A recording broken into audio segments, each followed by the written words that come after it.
Hello everyone, good morning. Welcome back to my channel with another vlog. So आप सब कैसे हैं? And I hope आप लोग बहुत ही ज़्यादा अच्छे होंगे, मस्त होंगे, स्वस्थ होंगे। मैं भी मस्त हूँ, स्वस्थ हूँ। तो अभी हम लोग क्या है ना कि रेडी हो चुके हैं। पिछला ब्लॉग मैं यहीं पे अभी तुरंत जस्ट एंड की हूँ एंड ये वाला ब्लॉग मैं स्टार्ट कर रही हूँ। अभी सुबह के 6 बज रहा है। रेडी हो करके हम लोग ये छोटे से रूम को बाय बाय करके निकलने वाले हैं कहीं दूसरी जगह। टाइटल एंड थंबनेल देख के आप लोगों को समझ में आ ही गया होगा कि हम लोग कहाँ जाने वाले हैं। तो जी हाँ, हम लोग बनारस जाने वाले हैं। और ये मेरा एक सपना कह सकते हैं। पिछले साल जब हम लोग फरवरी में ट्रिप किए थे ना कोलकाता का, तभी मैं बोल दी थी हस्बैंड जी को कि अगला ट्रिप होगा बनारस का, मुझे बनारस जाना है। लेकिन इस साल हम लोग का जो सिचुएशन था उसमें मतलब नामुमकिन था कि हम लोग का आ पाना। लेकिन ये दिव्य कुंभ, भव्य कुंभ और महाकुंभ की वजह से ही हम लोग, सोच लीजिए, हम लोग का आना हुआ है। वरना हम लोग नहीं आते। हमारा ऐसा कोई भी प्लान नहीं था, क्योंकि ये तो 144 साल बाद आया है। कब आएगा नहीं आएगा नहीं पता। और हम लोग सोचे कि जब हम लोग यहाँ पर इतने दूर तक आए ही हैं तो बनारस क्यों ना जाए। हम लोग अयोध्या का ट्रिप नहीं किए, क्योंकि वहाँ पर हर एक चीज़ बंद है, सब कुछ बंद है, सब कुछ बंद करके रखे हैं। वहाँ पर मंदिर भी बंद है, कभी कभी मंदिर बंद कर दे रहे हैं, मेन गेट बंद कर दे रहे हैं, तो वहाँ पर नो एंट्री भी है। लेकिन बनारस बंद नहीं है। और ये कह सकते हैं कि मेरा एक सपना पूरा होने वाला है, जिसके लिए मैं बहुत ही ज़्यादा खुश हूँ। और इनके साथ जाना मतलब मेरे लिए बहुत बड़ी बात है। वैसे पिछले साल ना मेरे मम्मी पापा का भी आने का प्लान था, मतलब हम लोग सबको ही बोल के रखे थे कि एक साथ जाएंगे। लेकिन मेरे मम्मी पापा महाकुंभ पहले ही यात्रा कर लिए, और हम लोग जब बोले थे महाकुंभ आने के लिए तो वो लोग राज़ी नहीं हुए। तब राजी नहीं हुए। मुझे पता है कि मेरे मम्मी पापा को बनारस जाने का बहुत मन था, बहुत। मम्मी बार बार पूछ भी रही थी, लेकिन कुछ नहीं कर सकते। हम लोग बार बार बोले भी कि आ जाओ हम लोग के साथ में, या तो फिर जब यहाँ कुंभ में आए तो यहाँ रुक जाओ, फिर यहाँ से एक साथ में चलेंगे। लेकिन वही होता है, जिसका नहीं जाना होता है वो नहीं जा पाता है, और जिसका जाना होता है ना, बाबा जब बुलाते हैं ना, तो चाहे कुछ भी करके हो बाबा बुला ही लेते हैं। तो चलिए, अभी हम लोग रेडी हो चुके हैं, निकलते हैं। बैग पैक हो चुका है और स्टेशन एकदम सामने ही है, तो यहाँ से हम लोग को अभी ट्रेन भी मिल जाएगा। बहुत सारा ट्रेन का ऑप्शन है, तो देखते हैं, निकलते हैं। जो ना मिल जाए उसी ट्रेन में चढ़ के चलते हैं बाबा के पास में। तो चलिए, मेरे साथ वीडियो पे बने रहिए। एंड आई होप आपको आज का ये ब्लॉग अच्छा लगने वाला है। बनारस ट्रिप सपनों का ट्रिप कहते हैं। वो शहर में जो जाता है ना, वो वहीं का ही होके रह जाता है, वहाँ से मन कभी हटता नहीं है। तो मैं देखना चाहती हूँ मेरा मन वहाँ लगता है या नहीं, वहाँ पर कैसा है, क्या है। तो चलिए, ज़्यादा बबक नहीं करती हूँ, इस ब्लॉग को यहीं से कंटिन्यू करती हूँ। क्या हुआ? तो स्टेशन में मिलेगा।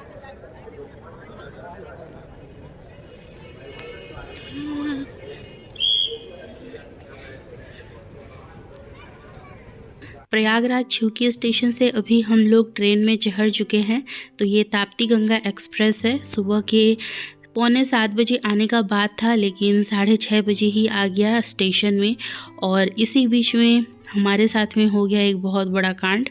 मतलब हम लोग दोनों ही बिछड़ गए थे। हस्बैंड जी चले गए थे टिकट काटने, मैं किसी और गेट से स्टेशन के अंदर पहुंच गई, और फिर हम लोग दोनों ही अलग हो गए। और इधर साइड में ट्रेन भी घुस चुका है स्टेशन में, तो दोनों का ही दिमाग ख़राब हो गया था। और सुबह सुबह ऐसा कुछ हो जाए ना, तो दिन पूरा का पूरा वैसा ही जाता है। हम लोग ट्रेन में चढ़े हैं जिस बॉगी में, वो बॉगी पूरा का पूरा खाली है, लेकिन यहाँ के लोग क्या हैं कि कोऑपरेट करना चाहते ही नहीं हैं। ना हम लोग को यहाँ पर खड़े होने के लिए दे रहे थे, और ना ही बैठने का जगह दे रहे थे। और पिछला जो भी बॉगी वगैरह है ना, सब लोग वहाँ पर खड़े हो के जा रहे हैं। और अभी महाकुंभ का टाइम है, ऐसा तो होगा ही। लेकिन कुछ लोग होते हैं ना कि जिसका अपना सीट है उसको पूरा अपना सीट चाहिए ही। तो वैसे ही यहाँ पर एक दो लोग थे, एक दो लोग क्या मतलब सब लोग ही थे। तो ऐसे ही थोड़ा बहस भी कर रहे थे। तो हम लोग कुछ नहीं बोले, क्या ही बोलेंगे, कहीं जा रहे हैं तो फिर ज़बरदस्ती क्या ही लड़ाई करना। और बिहार साइड के लोग ऐसे होते ही हैं, पता ही है, तो मुँह ना लगना ही बेहतर होता है। तो भी हम लोग काशी की ओर आ चुके हैं, और यहाँ देख लीजिए कि हम लोग को नमो घाट का भी दर्शन हो गया है।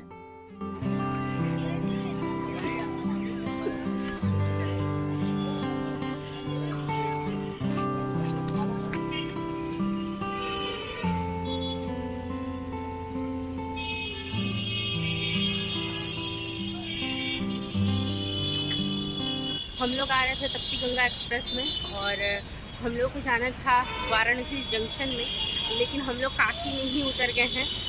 ट्रेन क्या है ना कि बहुत ही ज़्यादा फास्ट चल रहा है, तो 1 घंटा पहले ही काशी में आके पहुंच गया है। तो यहाँ पर क्या है ना कि अभी 1 घंटा रुकने वाला है, या तो फिर यहाँ से निकल के कहीं जाके और 1 घंटा रुकेगा, तब जाके बनारस में 10:40 में होगा, मतलब रुकेगा। तो बनारस में वैसे भी बहुत ज़्यादा भीड़ होगा और वहाँ से निकलते इधर उधर खोजते जाते हम लोग को बहुत ही ज़्यादा टाइम लग जाएगा। तो हम लोग सोचे ना कि हम लोग यही उतर जाते हैं, अपना टाइम वेस्ट नहीं करते हैं, कुछ खाए भी नहीं है, तो यहाँ उतर के ना कुछ खा लेंगे अच्छा सा। और या तो फिर मैं आप लोग को दिखाई ही कि नमो घाट दिख रहा है, तो यहीं से ही क्या है ना कि पूरा घाट उधर ही से स्टार्ट है। यहाँ से हम लोगों का जहाँ पे स्टेशन है तो वो वहाँ पर लगभग अभी 7 किलोमीटर दूर है और हम लोग को चेक इन करना है 12 बजे। उससे पहले चेक इन होगा ही नहीं, तो उससे अच्छा है कि हम लोग कहीं जाते हैं, बैठते हैं, थोड़ा घूमते हैं, देखते हैं, तभी हम लोगों को समझ में आएगा कि हम लोग यहाँ पर तो नए नए हैं। निकलते हैं, धीरे धीरे चलते हैं और हम लोग के पास अभी लगभग 2 घंटा है होटल में पहुँचने तक का। होटल तो नहीं है, धर्मशाला है, धर्मशाला है ना, तो वहाँ पर हम लोग को पहुँचने में टाइम भी लगेगा। यहाँ से लगभग लग जाएगा 1 घंटा करीब। और ये इंसान आज मेरे को छोड़ के चले जा रहे थे, मतलब प्रूफ करना चाह रहे थे कि कुंभ मेला में आके बीवी को कैसे छोड़ के भाग जाते हैं, है कि नहीं? हाँ बोल रहे हैं।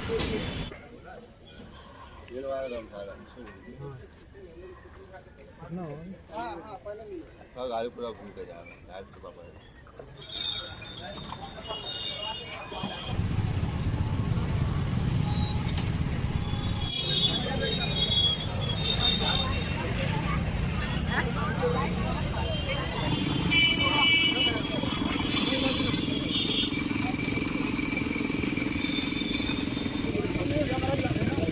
चलते चलते हम लोग बहुत ही ज़्यादा थक गए। तो सबसे पहले क्या है ना कि हम लोग गन्ने का जूस पी लिए हैं और उसके बाद बहुत इंतज़ार करने के बाद, बहुत खोजने के बाद हम लोगों को ये रिक्शा मिला है और इसमें जा रहे हैं, क्योंकि यहाँ पर कुछ अवेलेबल है ही नहीं। हम लोग जब काशी में उतरे थे ना, तो उसके बाद हम लोग को एक ऑटो मिला था और हम लोग को बोला था 250 रुपये चार्ज है और हम लोग बहुत ही ज़्यादा घुमा घुमा करके ही लेकर जाएंगे। तो हम लोग को लगा कि ऐसा थोड़ी होता है, 250 रुपये चार्ज कैसे ही हो जाएगा, तो हम लोग को पता नहीं था। तो होता है ना, कभी कभी कुछ चीज़ सीख के लिए भी होता है। तो हम लोग ना वहाँ से आगे आ गए, चलते चलते बहुत चलना पड़ा और उसके बाद हम लोग को एक टोटो मिला, उससे कुछ दूर आए। फिर आप लोग तो देखिए कि इतना ज़्यादा भीड़ था, रास्ते में इतना जाम था, वो सिर्फ काल भैरव मंदिर में दर्शन करने के लिए था और इतना ज़्यादा भीड़ था कि पूरा ब्लॉक हो गया था रोड और ऑटो वगैरह उस साइड से आना जाना एकदम बंद है, रिक्शा वाला ये सब कुछ बंद है। तो उससे आगे चल कर के हम लोग को ये रिक्शा मिला है, तो इसका भी चार्ज 250 रुपये ही है। और रिक्शा तो पता है कि कितना धीरे धीरे चलता है, कम से कम 40 से 45 मिनट हम लोगों को तो लग ही जाएगा। और हम लोग के पास कोई और ऑप्शन है ही नहीं, क्योंकि उस साइड में ना, जिस साइड हम लोग का धर्मशाला है, उस साइड कुछ भी जाने के लिए तैयार है ही नहीं। तो क्या ही कर सकते हैं, और कुछ उपाय नहीं है। तो चलिए धीरे धीरे करके इसी में ही जाते हैं।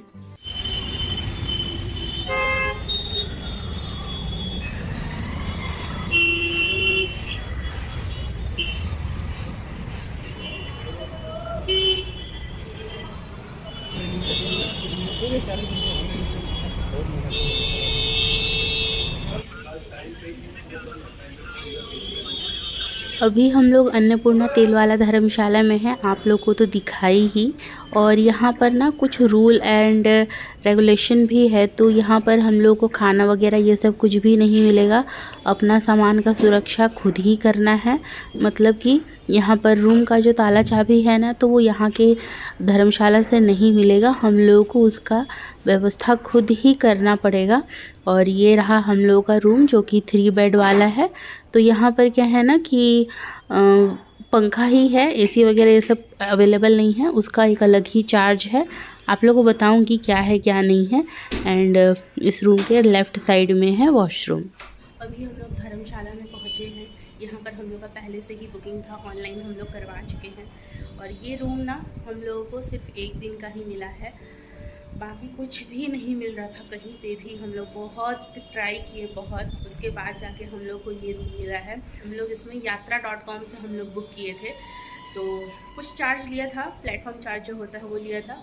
बाकी हम लोग को 1800 का पड़ा, 18 की 19 17 1800 पकड़ लीजिए, इतना कुछ हम लोगों का पड़ा है। और हम लोग काशी में उतरे थे, और अगर हम लोग वाराणसी जंक्शन में उतरते ना तो वहाँ से भी उतना ही भीड़ भाड़, प्लेटफॉर्म से उतर के वो करके मतलब बहुत दिक्कत भी होता। और क्या है कि हम लोग काशी में उतरे तो हम लोग को एक फ़ायदा क्या हुआ, हम लोग काल भैरव मंदिर देख लिए कि कहाँ पर है। काशी विश्वनाथ मंदिर जाने का भी 2-3 रास्ता है, और भी वहाँ पर क्या है ना कि नमो घाट वगैरह भी काशी से ही एकदम पास में ही पड़ता है। तो ये सब कुछ हम लोग इधर का देख तो लिए हैं। वैसे अभी क्या है ना कि यहाँ पर चेक इन हम लोग का 12 बजे का था, अभी लगभग 11:30 करीब बज रहा है, तो हम लोग को चेक इन मिल गया है। फिर भी थोड़ा सा अभी हम लोग रेस्ट करेंगे, देन उसके बाद हम लोग अच्छे से फ्रेश होंगे। 2-3 दिन से पूरा थकावट लग रहा है, और आज तो मैं सोई भी नहीं हूँ रात में, तो मुझे और ज़्यादा ख़राब भी लग रहा है। तभी क्या है ना कि फ्रेश होते हैं, थोड़ा सा रेस्ट लेते हैं, देन उसके बाद में मिलती हूँ। दाल बाटी की दुकान है। आप बोल रहे हैं लिट्टी चोखा, तो दाल बाटी को ये इंसान दाल बाटी को तब से लिट्टी चोखा बोल रहे हैं। क्वांटिटी बढ़िया है। वहाँ से मैं चावल ले रहा खाना, खुद ही वो घूम के स्पेशल में बनाया। चावल इसमें डाल दे थोड़ा। हाँ, उसमें खाऊंगी। इसको ये खाना लेकर के आए हैं, लेकिन साथ में कोई भी प्लेट लेकर के नहीं आए हैं हस्बैंड जी। मेरा हालत अभी कोई हंसीएगा मत, मेरा हालत देख के। पगड़ी बांधी हुई हूँ क्योंकि मैं शैम्पू की हूँ। 2 दिन से पूरा ट्रेन में धूल ये वो करके ना मतलब पूरा हालत ख़राब है ना। नहाए थे ढंग से हम लोग, जो कुंभ में नहाए बस, और उसके बाद नहाना हुआ ही नहीं। आज भी हम लोग बिना नहाए ही निकले थे।